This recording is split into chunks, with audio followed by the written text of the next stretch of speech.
what are your highest conviction bets right now? So highest conviction bet is to be hyper concentrated. And so what I do is assume that Bitcoin is the benchmark asset in crypto, compare everything to that. If it's not going to beat it, you can't own it. If Bitcoin doesn't hit $100,000 or outperform the greatest asset in history, it's not worth your time. That's the message from Raoul Pal, CEO of Real Vision. Instead of spreading your money across numerous small bets, Pal suggests focusing on the leading crypto assets driving the next wave of growth: Bitcoin, Ethereum, and Solana. According to him, the real opportunities lie in being hyper-focused on these top assets and key technological trends.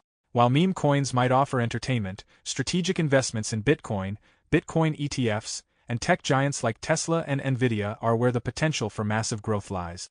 With trillions of dollars set to flow into crypto and AI, the financial landscape is evolving rapidly, with Bitcoin at the forefront of this transformation. Stay tuned until the end of the video as Raoul Pal reveals why concentrating on assets like Bitcoin and Ethereum could unlock extraordinary opportunities in the years ahead. Stop. You don't have time. Don't miss out this 2025 bull run. Educate yourself first ahead of the crowd. We have created the ultimate step-by-step crypto cheat guide that will guide you this bull run. Unlock the secrets of crypto and make smarter investments today. Now by clicking on the link below to get your exclusive copy just under $10. There's no point having diversification in a trend like this. What you want is to really be concentrated in the things that matter. Now, most people then therefore try and buy lots of small stuff hoping they're going to catch the 100x. What I try and do is say, I just want to get the crypto that is on the adoption curve and going up. And so that was my switch from Bitcoin to ETH back in 2020, in September 2020, worked really well. I just looked at the ETH Bitcoin cross. Then I started looking at the Solana ETH cross when that was bottoming in 2022. And then as soon as it started breaking out in 2023, I went all in on Solana. And then recently, I've been following the Sui cross and a bunch of others. I'm saying somebody's going to be the next chosen one. And Sui was the one that broke out first. It could have been any of them, and others will outperform whatever, but of a major blockchain. So I've been hyper concentrated. So right now I'm really Solana mainly, Sui, and then I've got some meme stuff for the fun of it, smoking chicken fish and Doge, because listen, in this bizarro world of Elon basically running the US government, the chances of Doge being used as a currency are extremely high. Something, again, you and I have talked about. And so even if that doesn't happen, the market will trade that narrative. So that's in the crypto side. In the technology side, I've had a basket called the Exponential Age basket of a bunch of names that this is all about, whether it's semiconductors or whether it's Tesla or whether it's Meta. And I've got a bunch of those stocks. But I'm starting to think it's all going to come down to two stocks for a while now. I think it's going to be Tesla, and I think it's going to be Coinbase. And so I think there is a hyper-concentrated bet that may come. I haven't made that decision yet. But so technology stocks, but really with my own personal portfolio, it's all crypto. The other thing that I have done, which I think is going to be interesting for your audience, is trying to think through what is scarcity in this abundant world of AI. What is economic value? What is all of this? And I just came down to the conclusion, if we're going to generate $98 trillion of wealth in 10 years, that's a shit ton of money. That's twice the value the S&P has accrued in the last 100 years. So that money's going to get recycled into assets. People are going to buy houses, and people are going to buy art. And here we are at this moment in time that really started in 2020, where culture exploded in a Web3 world in a way that couldn't exist before, and that was the NFTs.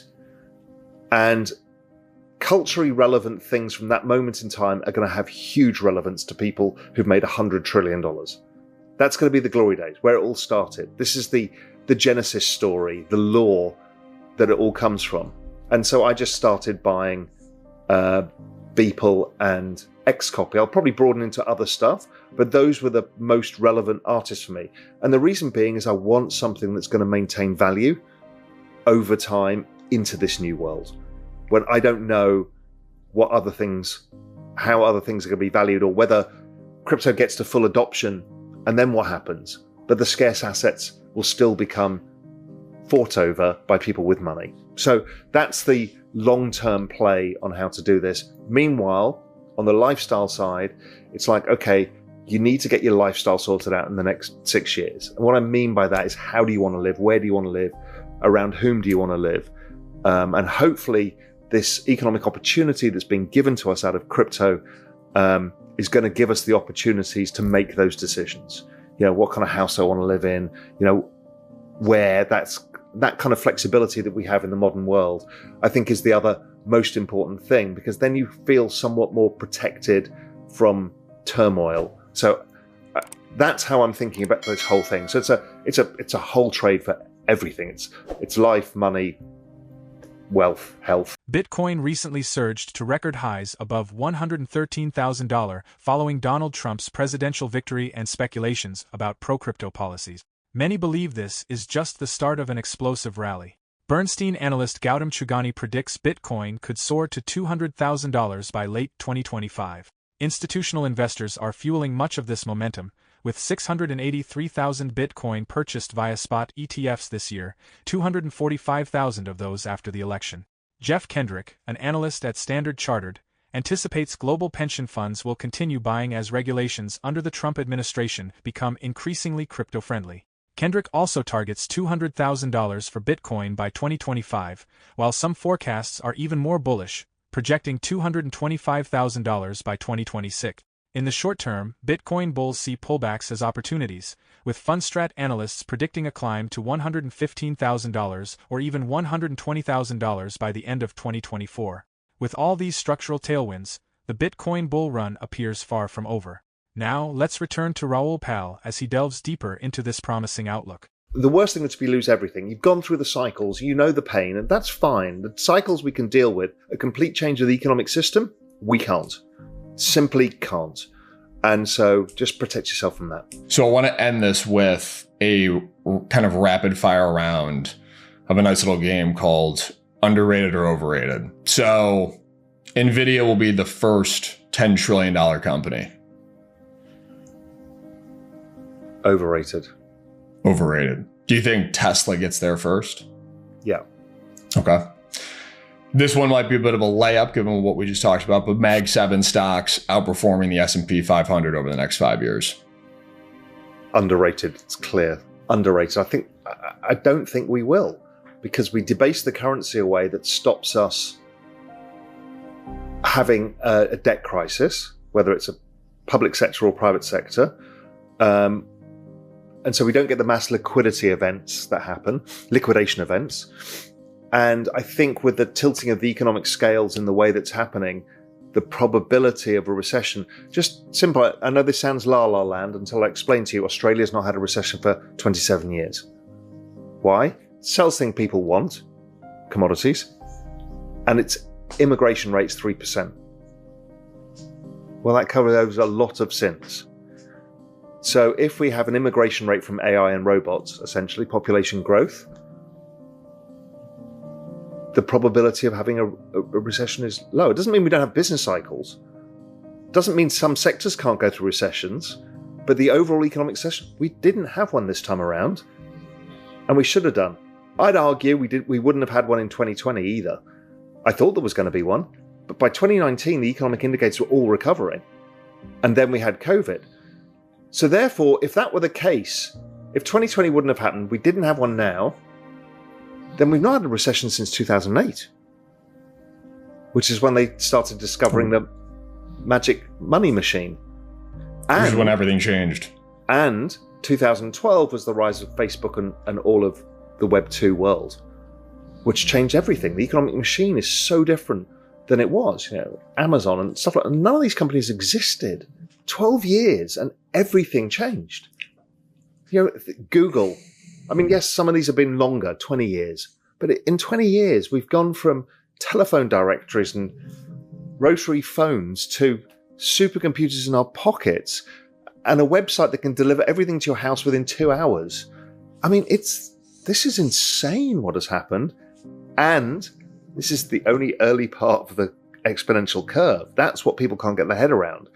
When you're building stuff like AI and crypto on top of existing rails, like the internet, on top of an existing gigantic infinite network, you're going to get Metcalfe's law squared, which is Reed's law. And humanity's never gone through that before. It's never happened. I don't know how we're going to do it. We're already struggling to keep up with this AI shit.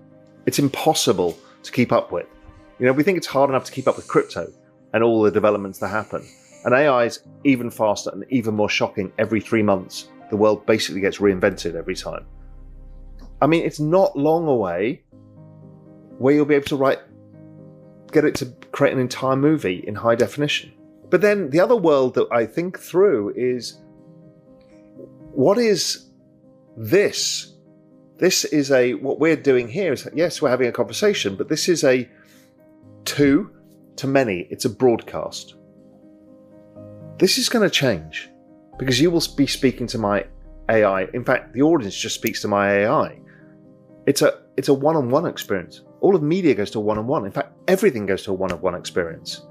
So then you've only got some things where people get together and focalize attention around one thing, Kevin and Raoul having a conversation. But most of the time, they'll just be interacting with the Kevin bot and the Raoul bot or watching our two AIs talk to each other. But that will happen in 2 years. 2 years. Netflix will not be Netflix. It will not be this on-demand thing. It'll be your world. I mean, this merging into what the metaverse is. What is all these infinite futures, infinite things that happen? They're all happening on an individualized basis. The world is going to look very different to you than it is for me. We don't have shared experiences. It's fucking bananas. As Raoul Pal explains, we are entering a new era where crypto, AI, and NFTs are becoming integral to the economy. These innovations are poised to reshape how we live, spend money, and redefine what we value most. While these changes may feel uncertain and disruptive, they present enormous opportunities for making smart financial decisions that can build long-term wealth. Now is the time to take charge and envision the future you want to create. The coming years will be filled with incredible opportunities, but success will require preparation and wise choices. Keep learning, planning, and building, because the future is unfolding right now. For more Daily Dose Crypto news, check out these 2 awesome videos on your screen.